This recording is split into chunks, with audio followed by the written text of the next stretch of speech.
Hey, goals are back. The Sabres get 6 in their third win of the season. We're recapping Sabres and Senators next on the Locked On Sabres podcast. Your Locked On Sabres, your daily podcast on the Buffalo Sabres. Part of the Locked On Podcast Network, your team every day.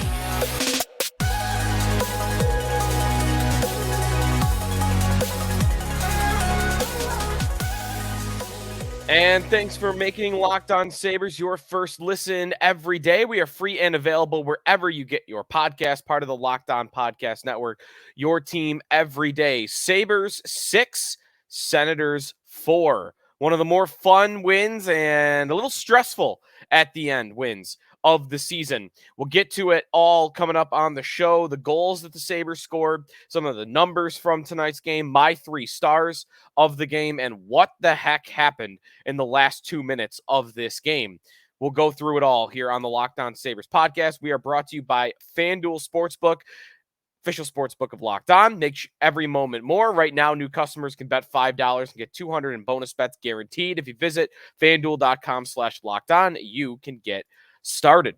So where do we start with 6-4 Sabres over the Senators? Well, really, it was, again, as I mentioned, a stressful game where, you know what? It's a divisional opponent, and you were playing on the second of a back-to-back, and you were playing your third-string goaltender, if I'm okay to call Luukkonen that at this point in time. Any regulation win is going to be accepted, especially one where you were up 5-1.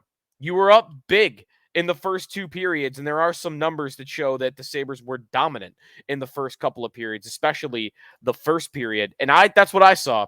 I saw the Sabres buzzing. I thought through at least 40 minutes of play, you very easily could have thought that Ottawa was the team that had played last night, not Buffalo. The Sabres outplayed the Senators for 40 minutes, and then the third period started, and it really started to take over in the other direction, which, you know what, that tends to happen when you're down by 4. The opponent back on their heels. This is what happened. The Sabres kind of played back on their heels.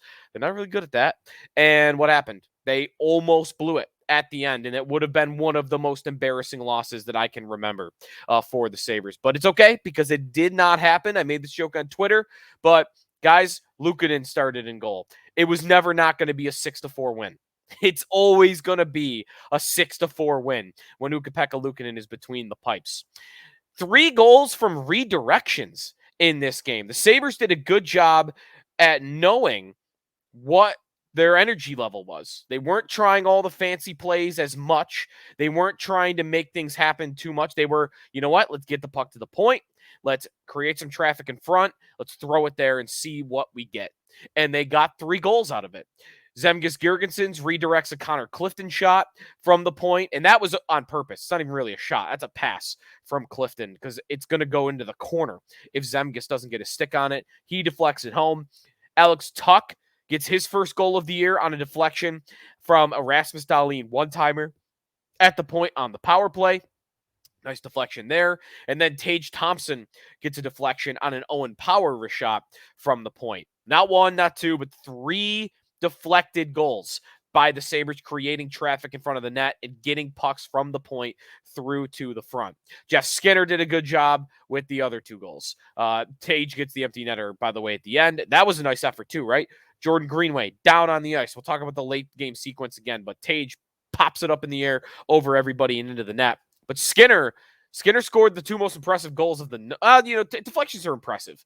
But Skinner, creates both of his goals, especially the second one, where he gets possession, the puck's behind the net. He recognizes that Anton Forsberg is kind of out of position, and he's left a gap between himself and the post, and Skinner knows he can bank it in, and exactly what he does. The first goal is just a finisher. And it's Jeff Skinner being a goal scorer. If you give him an open shot with the goalie out of position, it's gonna go in. And a good job by Alex Tuch. The opening goal, the Sabres, we know how important scoring the first goal is. They've had a lot of trouble when other teams score their first and then lock it up. Well, Skinner on this play, Tuch on this play, it's a 2-on-1. Casey Middlestad does the work in the defensive zone to create this 2-on-1. Tuch flies down the wing, and he gets the pass across to Skinner before the defenseman can get in the right position. So an early pass and an early shot. Sometimes 2-on-1s, the players take it in too deep.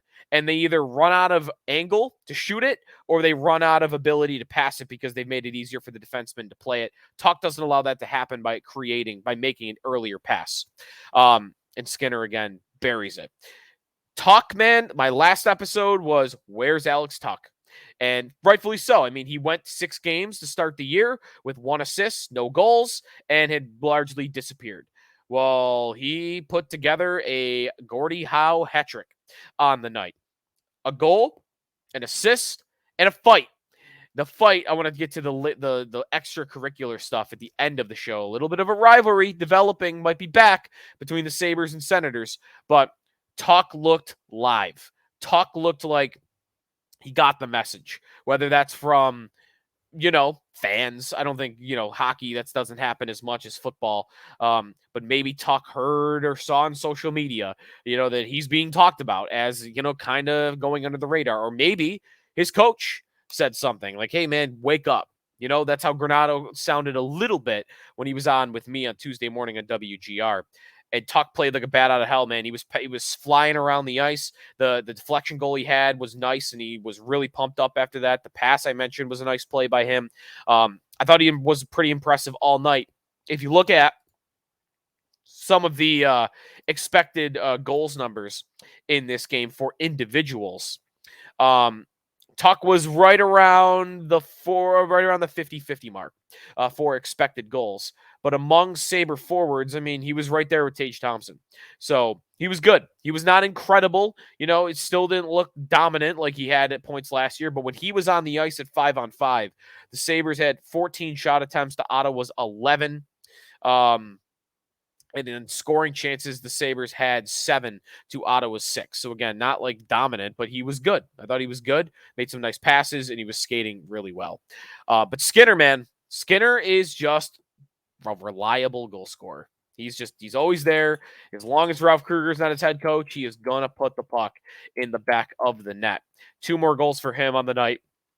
And he's up to 5. He's up to 5 goals in 7 games. So he's right back, picked up where he left off.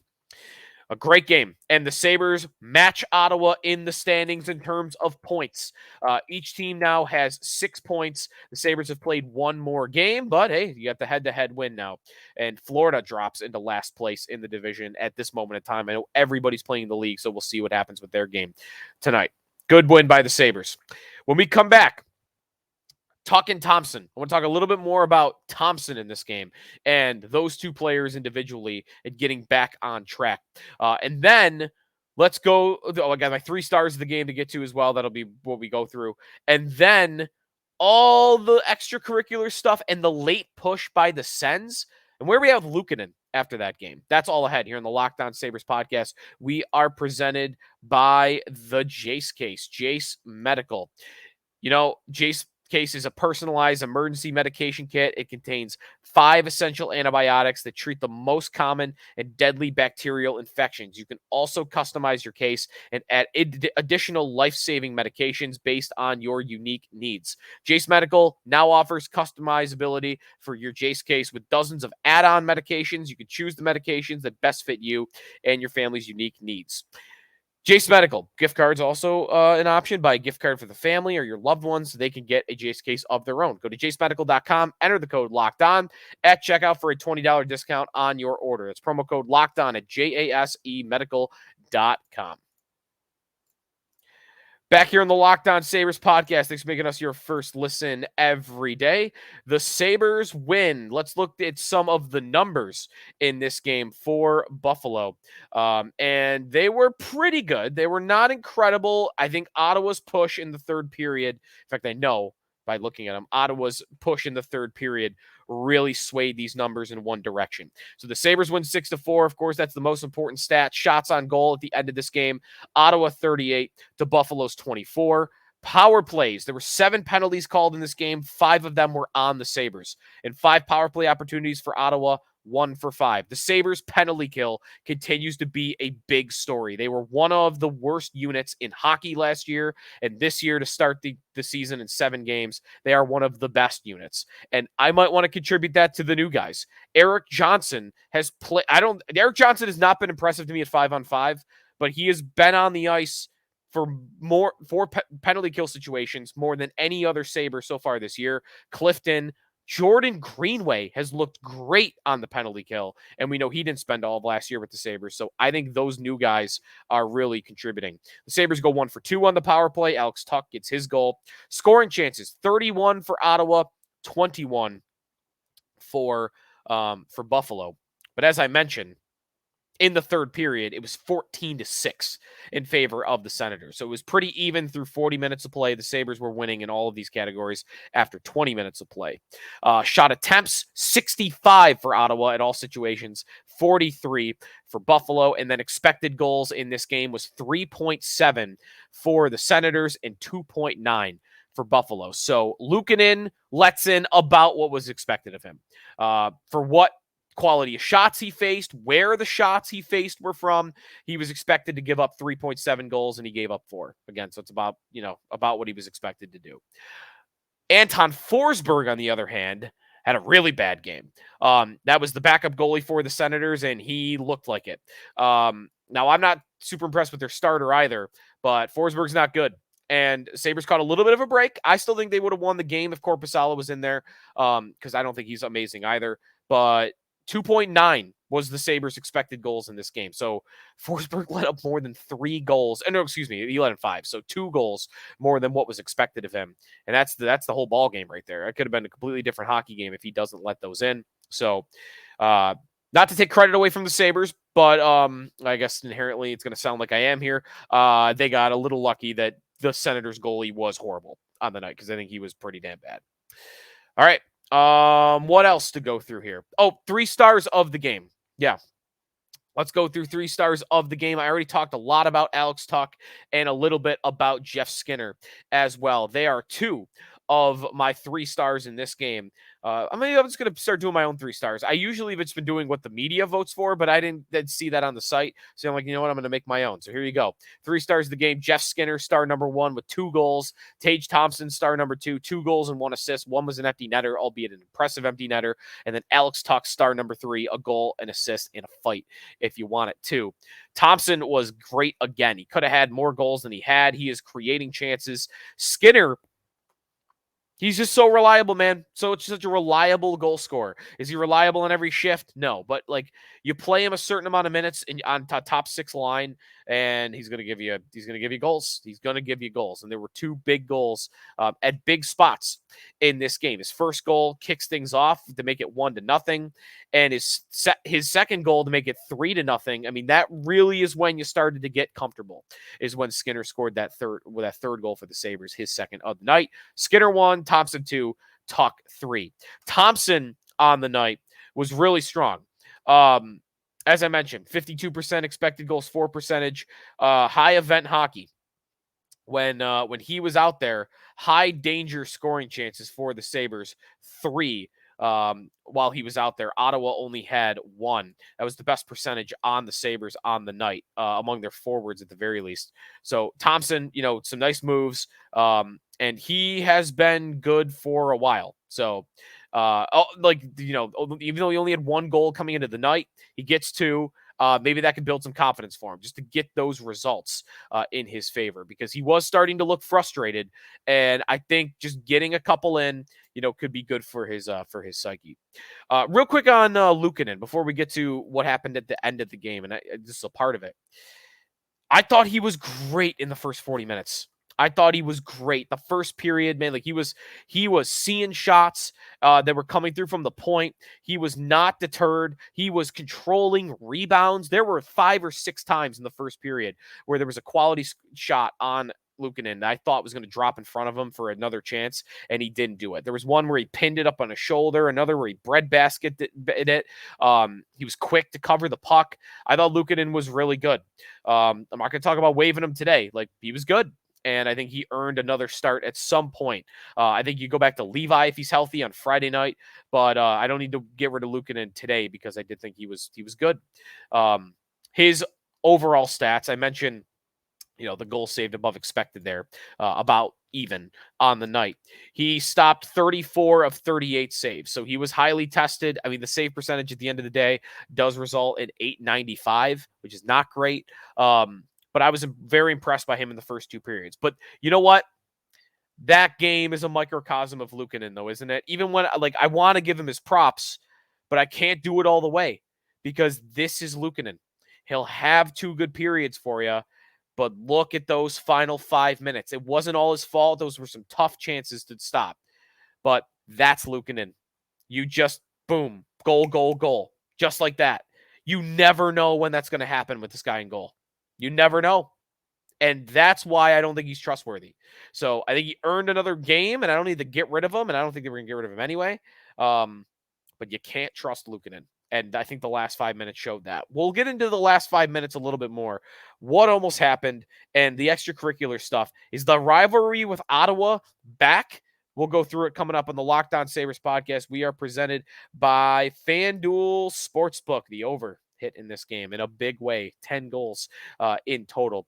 FanDuel Sportsbook. It's not just hockey right now. You had every team in action tonight, so a lot of opportunities. But snap into the NFL season with FanDuel, America's #1 sportsbook right now. New customers get $200 in bonus bets guaranteed when you place a $5 bet. That's $200 in bonus bets, win or lose. And if you've been thinking about joining FanDuel, there is not a better time to get in on the action.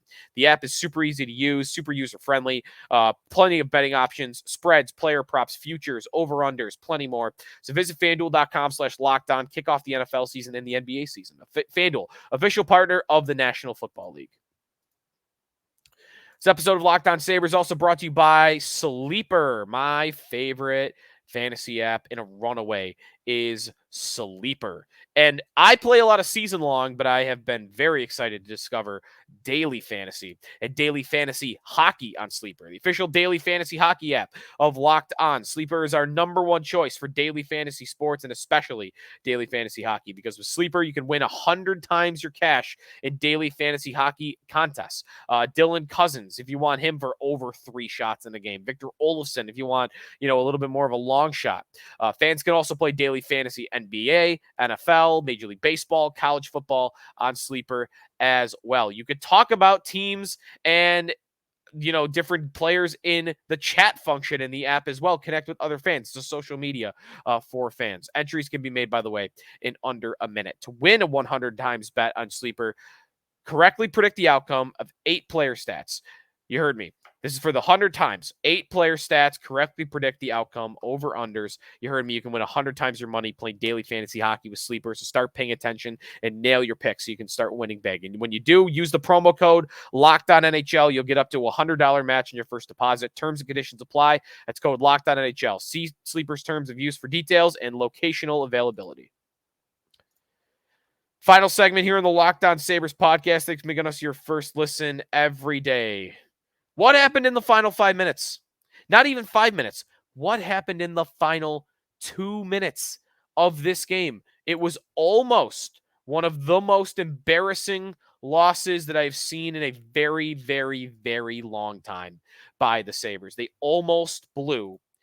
They had a 5-1 lead going into the third period. They had a 5-2 lead with a minute and a half to play. 90 seconds remaining. They were up 5-2. And Josh Norris scores on the power play after some scuttlebutt. And then Matthew Joseph scores thereafter to make it 5-4. And what Sabre fan wasn't nervous with 1:02 left on the clock? And now it's 5-4. And then 20 seconds later, Zemgus Girgensons takes a penalty that I think was a complete and utter dive by the Senators forward. But the power play with over 30 seconds to go, man, I was so nervous. But a great play by Jordan Greenway at the end. Tage lofts it down into the empty net. But that was nerve-wracking. So what happened? I do think the Sabres got running around a little bit, and I think Ottawa got in their heads. Now, I liked what Don Granato said, though, after the game. He said, because the Sabres were fired up, there was a lot of stuff going on. It started in the second period, right before the Alex Tuch, Brady Tkachuk fight. Brady Tkachuk goes high on a hit on Alex Tuch. So what does Tuch do? Responds. Hip checks him as he's coming across. And Tkachuk gets right up. He's got the gloves dropped, and they fight. And yeah, Tkachuk gets the better of him, but Tuch stood his ground and accepted the challenge. So that fired things up a little bit. Tkachuk been running around all night, by the way, acting like an idiot. Like he was throwing elbows around. He was aiming for guys up high. That's him though, right? That's the Kachucks. Like when when they just want to try to hurt people, they are out there trying to hurt people. Great. That's being phased out in the NHL. I'd love to have it on my team, but it's a tiring act if you ask me. And what happened? I guess it worked, right? Like it was the start of Ottawa getting in their heads. Or at least making the Sabres run around and be emotional a little bit and, take a penalty. Dylan Cousins, late in the third period, I think he's doing the right thing. Vladimir Tarasenko is going over after the Sabres captain for no reason. They're chopping down on Power behind the net, who's doing nothing, and then they're going after Girgensons on the side of the net, who's doing nothing. I mean, the Senators players were acting like complete idiots all night, and again, it kind of worked. But there's Tarasenko. Why is he going after the Sabres captain? Why is he even getting involved at all at the end of that game? And good job by Dylan Cousins to step in there and you're not doing this. You want to go? Let's go, Tarasenko. And Cousins did that. But what resulted in it is the Sabres getting a little emotional, helter-skelter. But I liked what Granato said. Granato said he'd rather have a team that he's got to settle down. He said he had settled them down on the bench, but he said he'd rather have a team that he has to settle down than having to energize the team the other way.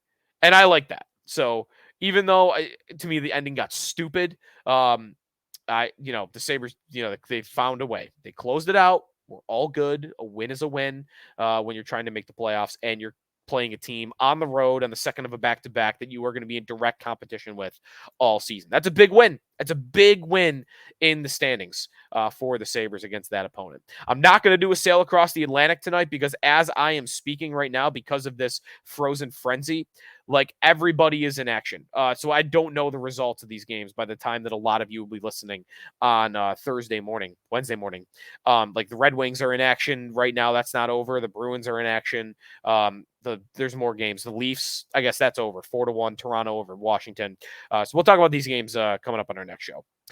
All right. Thanks everybody for listening. Sabres win 6-4, back in the win column, 3-4 on the season. Next up for the Sabres, they've got a couple of days off here after this back-to-back.